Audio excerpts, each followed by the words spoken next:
Hello मित्रों। आइए एक बार फिर से स्वागत है आप सभी का। हर रोज की तरह आज भी एक छोटा सा टॉपिक लेकर के आए आपका क्लास 12th बायो। तो आज का टॉपिक आपका रहने वाला है सहजीविता।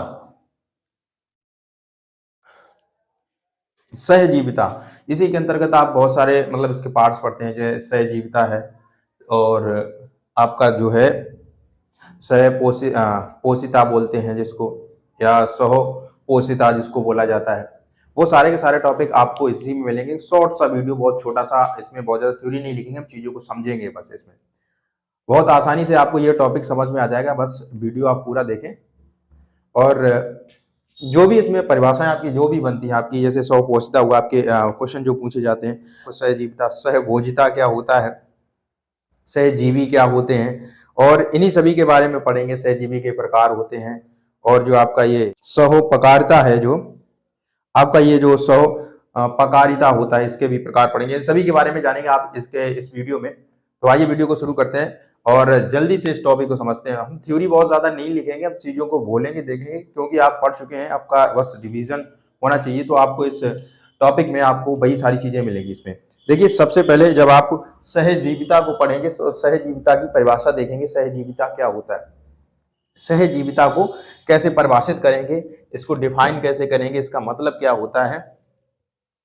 तो देखिए, सहजीविता का मतलब क्या होता है, दो या दो से अधिक ऐसे जीव होते हैं जो परस्पर एक दूसरे पर निर्भर होकर के, एक दूसरे के साथ रह करके अपना जीवन यापन करते हैं, सहजीवी कहलाते हैं या सहजीविता कहलाती है। ठीक है, तो इसी के अंतर्गत हम पढ़ने वाले, वही आपको बताया, दो आपके जो है अलग अलग प्रकार के जीव होंगे जो क्या करते हैं, एक दूसरे पर निर्भर हों और अपना जो है जीवन यापन करते हो।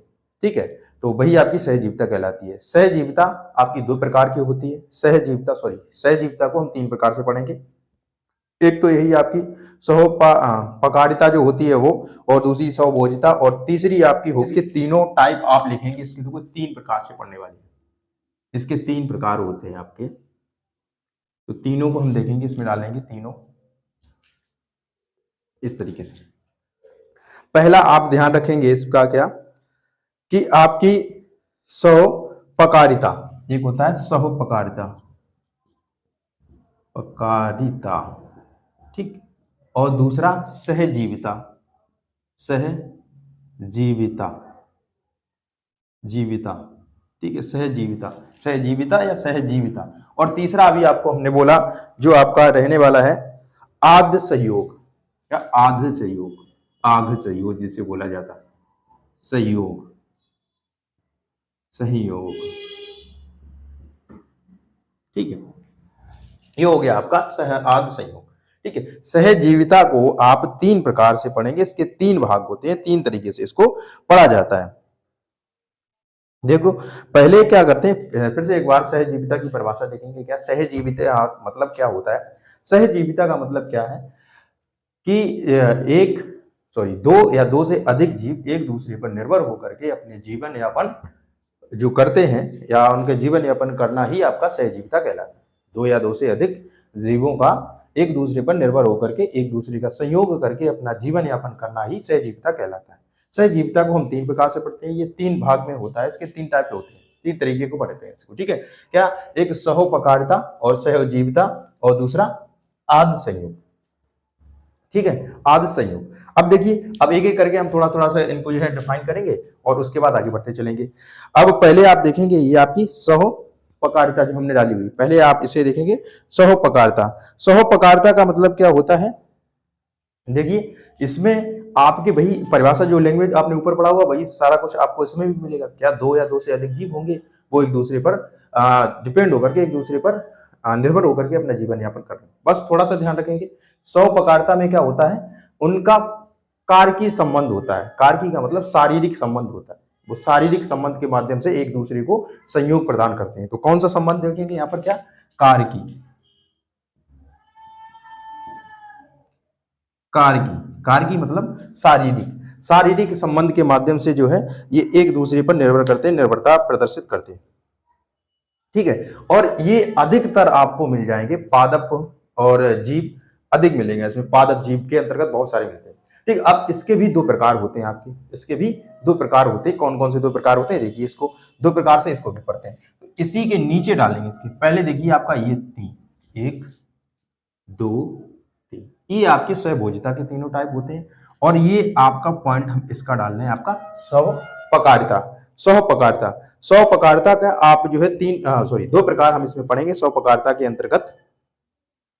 एक तो होगा आपका अविकल्पी, पहला क्या लिखेंगे, अविकल्पी, अविकल्पी, अविकल्पी स्वपकारिता, ठीक है। और दूसरा इसी के नीचे डाल लेंगे, अविकल्पी के बाद स्वपकारिता, दूसरा इसी के नीचे डाल देंगे क्या, विकल्पी स्वपकारिता। क्या डालेंगे, विकल्पी स्वपकारिता, विकल्पी स्वपकारिता। ये स्वपकारिता हमने लिखा नहीं, बस ये समझिए आप इसी का प्रकार है, दोनों इसी के। तो ये आपका हो गया विकल्पी स्वपकारिता, ठीक। इस तरीके से लिख सकते हैं इसको, क्या ये दोनों कैसे हैं, इसी के प्रकार हैं, दोनों इसी के प्रकार हैं, अविकल्पी और विकल्पी, अविकल्पी, अविकल्पी और विकल्पी। देखिए अब इनके बारे में जानते हैं, विकल्पी और अविकल्पी क्या है।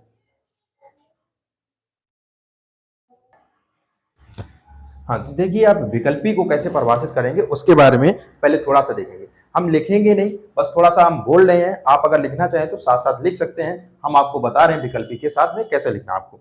देखिए जब विकल्पी स्वपकारिता आपसे पूछा जाए, विकल्पी स्वपकारिता, तो आप ध्यान रखेंगे क्या है, ये जो होते हैं एक दूसरे से स्थायी संबंध प्रदर्शित करते हैं। इसमें जो जीव आते हैं आपके, वो एक दूसरे से स्थायी संबंध प्रदर्शित करते हैं। कैसा, स्थायी संबंध, ये स्थायी संबंध प्रदर्शित करते हैं, स्थायी संबंध प्रदर्शित करते हैं, ठीक है।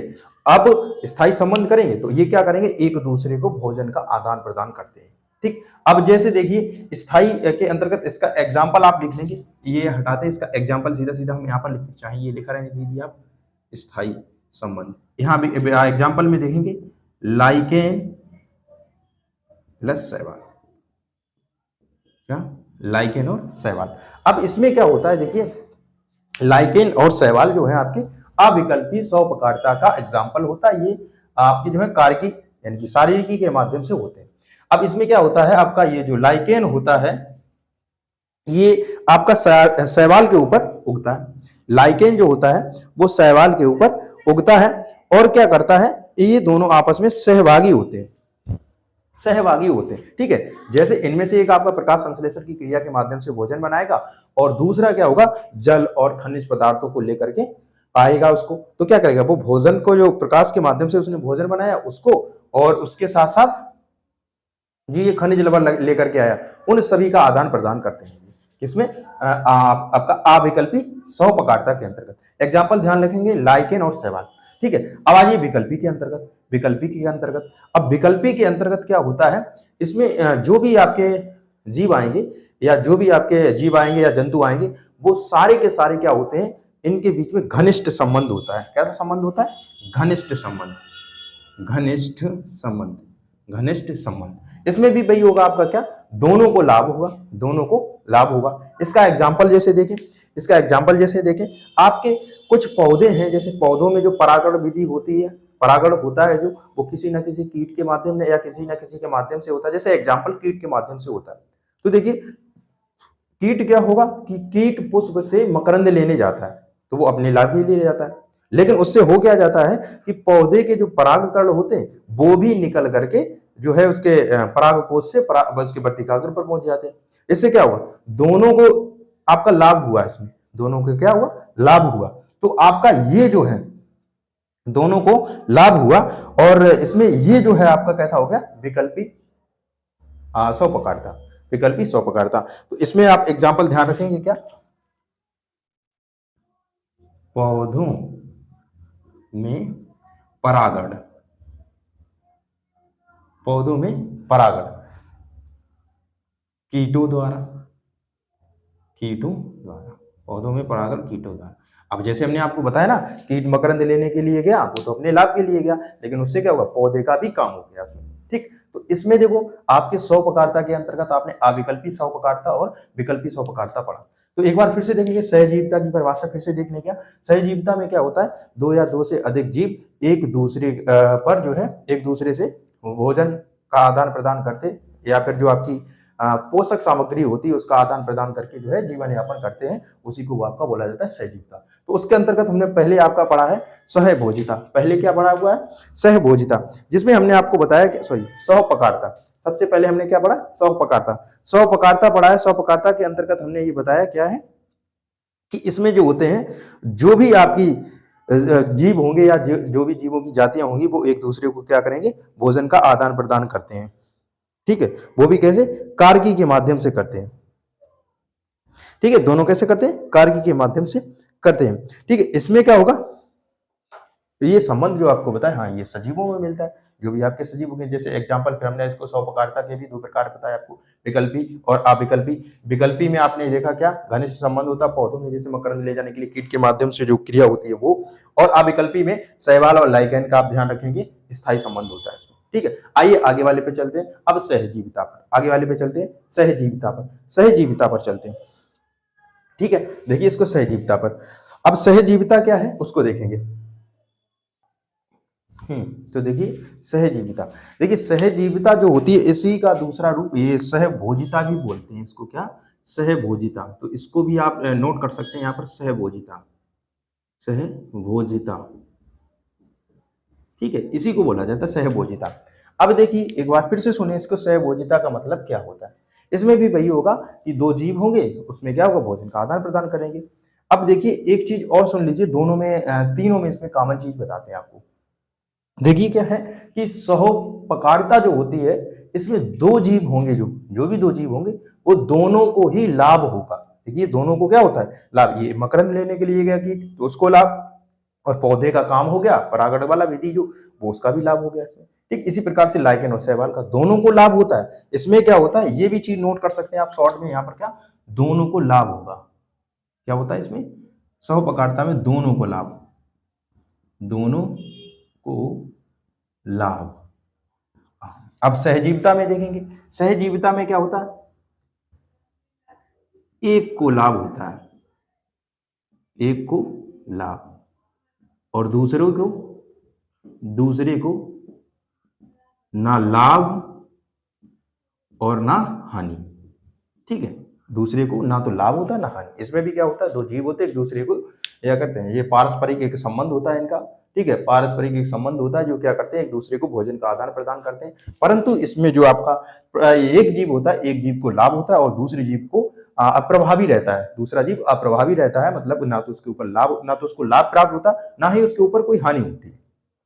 ठीक है, सहभोजिता या सहजीविता के अंतर्गत आप देखेंगे इसमें। ठीक है, सहजीविता को ध्यान रखेंगे क्या? इसमें जो आपके दो जीव होते हैं, एक दूसरे पर पारस्परिक इनका संबंध होता है, और एक दूसरे को भोजन का आदान प्रदान, या फिर जो भी पोषक पदार्थ होते हैं उनका आदान प्रदान होता है। इसमें एक जीव को लाभ होता है और एक जीव आपका अप्रभावी रहता है। अप्रभावी का मतलब ना तो लाभ और ना ही हानि होती है उसको।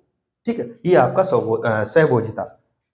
ये भी दो प्रकार का होता है। सहभोजिता भी आपका दो प्रकार का होता है। देखिए कौन कौन सा होगा, इसको देख लीजिए। फर्स्ट नंबर डाल देंगे इसका आपका क्या?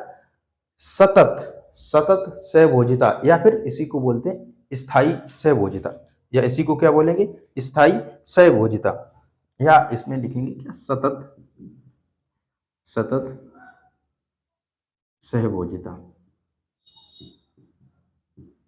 या इसी का एक नाम और होता है, इसी का एक नाम और होता है साथ सहभोजिता। सतत या साथ सहभोजिता, इसी को साथ सहभोजिता। देखिए अब दूसरा इसका सतत, तो दूसरा आपका ध्यान रखेंगे क्या हो जाएगा? असतत। क्या हो जाएगा? असतत सहभोजिता। सतत भोजिता और असतत सहभोजिता। अब देखिए इसमें क्या होता है, इसमें भी वही है, दो जीवों के बीच में स्थायी संबंध स्थापित होता है। कैसा? स्थायी संबंध स्थापित होता है। स्थायी संबंध स्थापित होता है इन दोनों के बीच में। जो भी दो आपके जीव होंगे, वो उनमें क्या होगा? स्थायी संबंध स्थापित होगा। ठीक है, स्थायी संबंध का मतलब क्या है कि जैसे आप आगे आगे पढ़ेंगे, परजीविता जो होती है वो आपकी, ठीक है, परजीविता जो है उसमें क्या होता है? आदिपाद जो आपने पढ़े हुए, आदिपाद उसका एग्जांपल, जैसे पेड़ के ऊपर जो निर्भर होते हैं, पेड़ पौधे जो होते हैं, वो एक पेड़ से दूसरे पौधों को जो आसपास के होते हैं उनको नुकसान होना, या उससे जो है किसी पर नुकसान ना होना, या उससे फायदा होना। ठीक, अब जैसे कोई एक का पौधा है, वो क्या करता है? पौधे को लगाया कि वो एक रसी जो है आपका एक जो है जहरीला पदार्थ स्रावित करता है।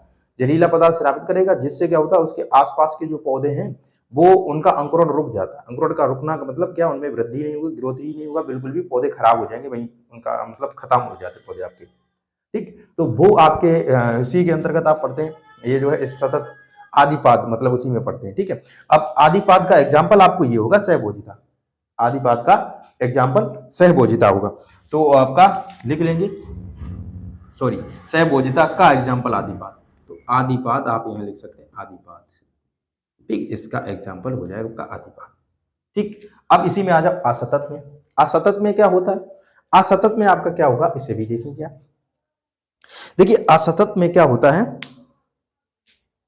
देखो इस प्रकार के जो भी आपके सहभोजी जीव होते हैं, यानी सहभोजी जीवों के अंदर जो संबंध होता है, वो इसमें क्या होता है कि वो एक दूसरे पर निर्भर तो होते हैं, ये कहो कि एक दूसरे पर निर्भर होकर उनका जीवन यापन चलता हो, मतलब वो उन पर निर्भर हैं लेकिन स्वतंत्र रूप से भी रह सकते हैं, स्वतंत्र रूप से भी रह सकते हैं। ठीक है, लेकिन इसमें क्या होता है, ये वाले स्वतंत्र रूप से आपके नहीं रह सकते। जैसे आपका लाइकेन शैवाल बताया, वो लाइकेन जो शैवाल के ऊपर डिपेंड होता है, वो वाला आपका लाइकेन नहीं बगैर शैवाल के उगता। ठीक, लेकिन ये स्वतंत्र रूप से रह सकते हैं। ठीक, जैसे आपका एक एग्जाम्पल बताऊं मैं इसमें, जो आपके बोर्ड में वो मॉडल्स में ही दिया गया, उसमें आपने पढ़ा होगा अगर सही से। जैसे बोलता है कि जो आपकी बड़ी मछलियां होती हैं, बड़ी मछलियां होती हैं, तो वो क्या होता है, जब वो तैरती हैं तो उनके नीचे छोटी मछलियां उनके प्रभाव में ही तैरती रहती हैं, मतलब खुद तैरने के लिए मेहनत नहीं करती हैं, खुद तैरने के लिए मेहनत नहीं करती हैं और उनके प्रभाव में चलती रहती है। अब देखो इसका एग्जाम्पल भी यही हो गया, अभी बताया था दूसरे को, पहले एक को तो लाभ होगा, एक को तो ना लाभ होगा ना हानि। अब जो बड़ी मछली होगी, अगर उसके प्रभाव से वो मछली तैर रही है तो उससे उसको क्या लाभ, कुछ लाभ है क्या, उससे कुछ नहीं लाभ है। लेकिन जो छोटी मछली है उसको लाभ है क्या, उसे तैरने के लिए मेहनत नहीं करनी पड़ रही है, वो उसी के प्रभाव में तैर रही है। ठीक है, तो ये एग्जाम्पल आप ध्यान रख सकते हैं इसमें। सतत सहभोजिता या सतत जीविता, सतत जीविता में आप ध्यान रखेंगे क्या, सतत जीविता में ध्यान रखेंगे क्या, आपका सतत जीविता में आपका क्या होता है, जैसे एक मछली के लिए एग्जाम्पल हमने आपको बताया हुआ कि जो बड़ी मछलियों के माध्यम से छोटी मछली, बड़ी मछलियों के तैरने पर उनके प्रवाह जो होगा, उनका वेग जो होगा, उसी वेग में जो छोटी मछलियों का तैरना जो होता है। और उसके साथ साथ क्या होगा, बड़ी मछली की वजह से उसके शिकार करने वाले जो बड़े जीव होते हैं वो उसके आसपास भी नहीं आते, एक लाभ उसको ये भी हो जाएगा। तो ये आप ध्यान रखेंगे इसमें। जैसे इसमें लिख लो एग्जाम्पल, आप लिख सकते हैं क्या, बड़ी मछली के नीचे छोटी मछली का तैरना। ठीक है, बगैर मेहनत किए हुए तैरना, मतलब पानी में तैरने के लिए ज्यादा मेहनत नहीं करके सीधे उसी के वेग के प्रवाह में तैरना, यही उसका लाभ हो जाए। ठीक, तो ये आपका एग्जाम्पल हो गया। अब आइए आगे आद्य संयोग जो आपको दिया गया उसको देखिए। आद्य संयोग, अब आप इसको देखेंगे एक ही वर्ड में, एक ही स्लाइड में आपकी सारी चीजें एक बार में क्लियर हो जाएंगी। एक बार परिभाषा भी हम एक बार फिर से बोलेंगे इसको, बस आपकी ये आद्य सहयोग जो है आपका उसको कंप्लीट करना है इसके बाद से। चलिए आइए पहले इसको बना लेते हैं आप, उसके बाद में देखिए अब आद्य सहयोग जो है वो क्या है, इसमें बोल रहा है कि जीवों के जो दो जीवों का एक दूसरे के संबंध में रहना कोई आवश्यकता नहीं, जरूरी नहीं कि संबंध में ही रहे तभी उनका जीवन यापन हो पाएगा। कह रहे कि अगर संबंध में रहता है तो भी सही है, नहीं रहता है तो भी सही है, वो ऐसे भी अपना जीवन यापन कर सकते हैं जी।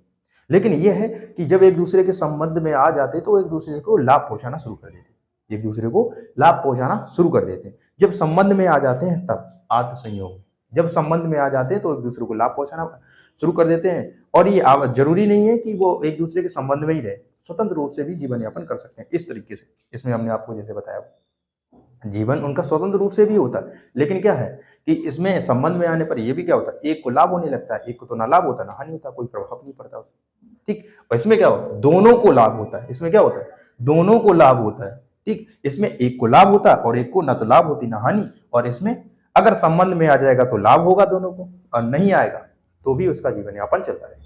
ठीक है, तो ये इसकी परिभाषा आपकी रही। अब एग्जाम्पल इसका देख लीजिए, इसका एग्जाम्पल क्या होगा, आद्य संयोग का इसका एग्जाम्पल आप देखेंगे। एग्जाम्पल इसका ये हो जाएगा क्या कि बोलता है कि एक आपका जलीय जीव जो आपका होता है, एक जलीय जीव जिसको समुद्री एनिमोम बोला जाता है। इसको क्या बोलते हैं? समुद्री एनिमोम। यहां लिख लेंगे समुद्री एनिमोम। एनिमोम क्या करता है? एक केकड़े के ऊपर, समुद्री एनिमोम जो होता है एक केकड़े के ऊपर चिपक जाता है, ठीक है। और केकड़े का नाम होता है हर्मिट केकड़ा। यहां लिख लो प्लस हर्मिट केकड़ा, केकड़ा, ठीक है, हर्मिट केकड़ा। अब क्या होता है, ये समुद्री एनिमोम जो होता है, एनिमोन, समुद्री एनिमोन जो होता है वो एक हर्मिट केकड़ा होता है, उसके ऊपर का जो खोल जो होता है उसके ऊपर चिपक जाता है, उसके ऊपर चिपक जाता है। अगर नहीं चिपकेगा तो भी तो उसका जीवन यापन चल रहा है, नहीं चिपक रहा तो भी चल रहा है, केकड़े का भी चल रहा है और जो आपका समुद्री एनिमोन है उसका भी चल रहा है। लेकिन क्या है, अगर वो चिपक जाता है तो दोनों को लाभ होगा। यहाँ पर देखिए कैसा लाभ होगा कि इसमें समुद्री एनिमोन जो होता है उसे समुद्र में केकड़ा आपका जहां जहां जाएगा वहां वहां की सैर करने के लिए इसको मिल जाएगा फ्री में, बगैर कोई पैसा खर्च किए उसको, ठीक है। तो इसका ये क्या हो जाएगा कि ये जो है उसको बगैर मेहनत किए हुए एक तरीके से भौगोलिक जो क्षेत्र होगा उसकी यात्रा कर लेगा, भौगोलिक क्षेत्र की यात्रा कर लेगा, उस भौगोलिक क्षेत्र को घूम लेगा, देख लेगा वहां पर। और जो हर्मिट केकड़ा होता है वो क्या करता है, ये समुद्री एनिमोन जो उसके ऊपर लगा हुआ होता है, उसके ऊपर चिपका हुआ होता है, उसकी कोशिकाओं के कारण इसको जो है सुरक्षा प्रदान होती है, उसकी कोशिकाओं के कारण इसको सुरक्षा प्रदान होती है। तो दोनों को ही लाभ होता है, दोनों को क्या होगा, दोनों को ही लाभ होता है। वही आपका क्या है, अद्वैत संयोग। अगर संबंध में आ जाते हैं तो दोनों को लाभ होगा, नहीं आते तो अपना जीवन यापन तो चल ही रहा है, तो अपना जीवन यापन तो चल ही रहा है। तो ये आपका पूरा सहजीविता जो आपका टॉपिक है वो आपको हमने बताया। सहजीविता के अंतर्गत 100 प्रकारता पढ़ते हैं, वो उसकी दो प्रकार होते हैं, विकल्पी, अविकल्पी। और उसके बाद सहजीविता के अंतर्गत आप पढ़ेंगे स्वभोजिता या सहजीविता जिसको बोलते हैं उसको, ठीक है। और उसके बाद तीसरा प्रकार आपका होता है आद संयोग।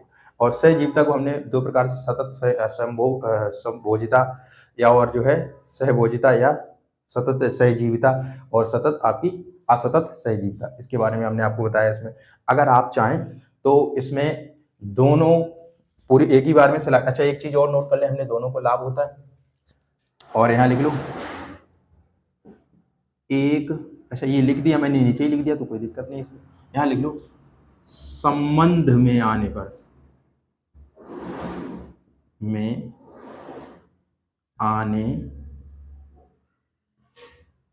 संबंध या संपर्क में आने पर, संपर्क में आने पर लाभ, आने पर लाभ होता है। संपर्क में आएगा तो लाभ, नहीं तो जीवन यापन चल ही रहा है भाई अपना, ठीक है। इसी प्रकार से इसका अब क्या करें, आप एक बार इसका स्क्रीनशॉट ले लें पूरा का पूरा ऐसे, फिर हम इसको आपको पूरा बताते हैं। इसके बारे में छोटी सी जो परिभाषा है इनकी सभी के बारे में परिभाषित किया हुआ है, उसके बारे में बताएंगे। चलिए देख लीजिए।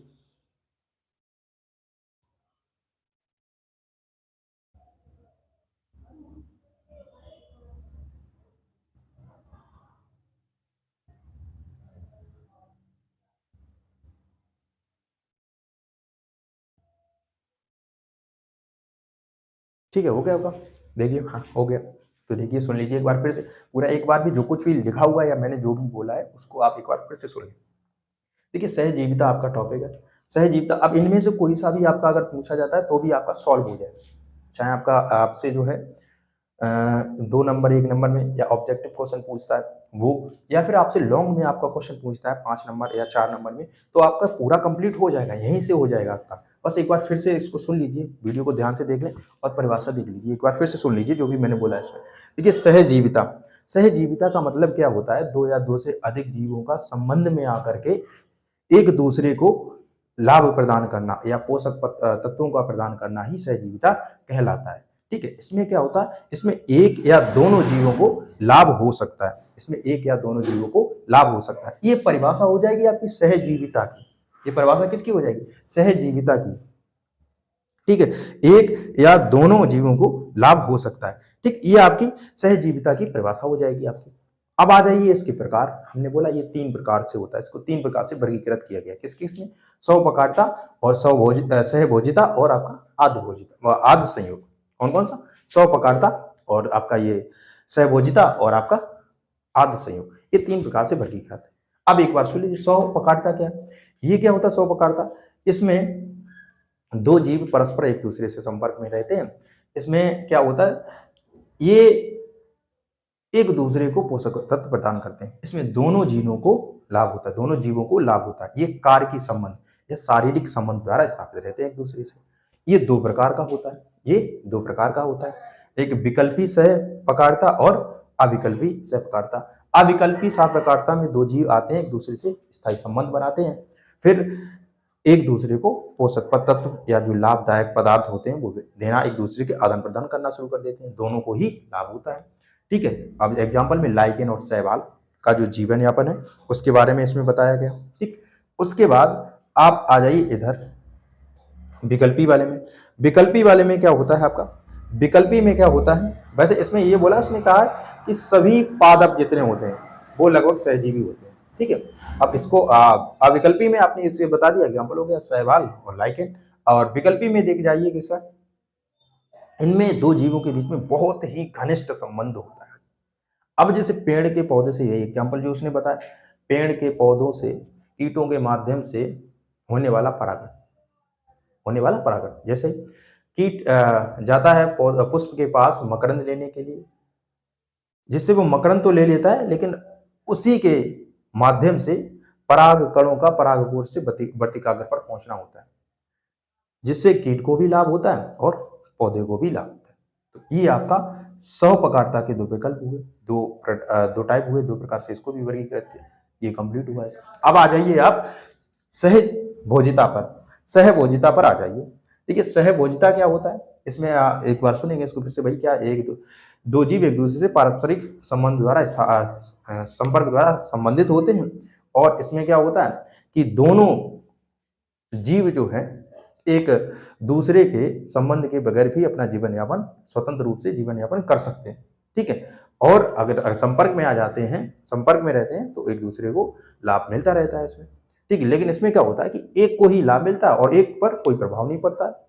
एक को ही लाभ मिलता है, एक पर कोई भी प्रभाव नहीं पड़ता है। और कोई प्रभाव का मिलने का मतलब है कि ना तो लाभ होगा और ना ही हानि होती, अप्रभावी रहता है वो।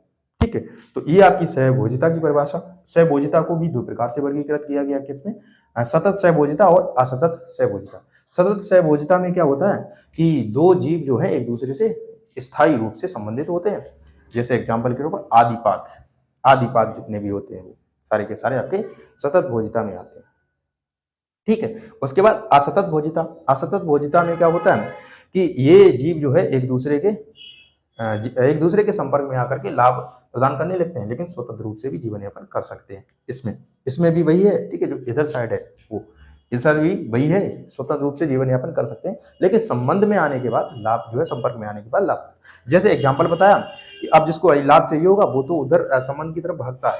अब जैसे इसमें क्या होगा, बड़ी मछली के तैरती है तो उसके साथ साथ बोला कि छोटी मछली उसके वेग के साथ ही तैरती रहती है, तैरने में मेहनत नहीं करनी पड़ती है और उसके साथ साथ सुरक्षा प्रदान करी जाती है। बड़ी मछलियों के बाद एकदम से जो है कोई जीव आएगा नहीं, अगर वो अकेली रहेगी तो हो सकता है जीव उसको खा जाए, कोई उससे बड़ा जीव जो है, लेकिन बड़ी मछली के पास होगा तो वो खुद ही डर से नहीं आएगा। ये देखो लाभ हो ना, छोटी मछली को लाभ होगा, बड़ी मछली पे इसका कोई प्रभाव नहीं पड़ेगा, वो तो जानी है, उसको जाना ही है जहां जाना है, तैरना ही है उसको भाई।